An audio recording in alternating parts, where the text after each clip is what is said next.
Twige kugira ibanga. Kugira ibanga ni ikintu cya mbere mu buzima. Niyo waba ufite inshuti magara, gira ibanga, gira ibyo umubwira, gira n'ibyo usiga. Tuvuge ubonye viza yo kujya nko hanze, uragiye urabimubwiye, ntuzi mu mutima w'icyo afite. Twige kugira ibanga. Urabimubwiye, yenda agize ishyari, simvuze ko hari ugira ishyari, ariko rero bijya bibaho mu buzima.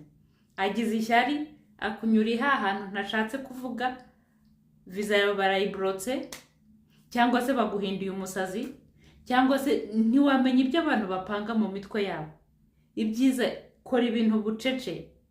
Yego abantu bazakwanga, ariko nta kundi wabigenza kuko ntuzi icyo umuntu atekereza. Aho kugira ngo rero witeshe amahirwe, senga ubundi ugire ibanga, abantu bazamenye ibintu byararangiye. Ndabakunda mwese.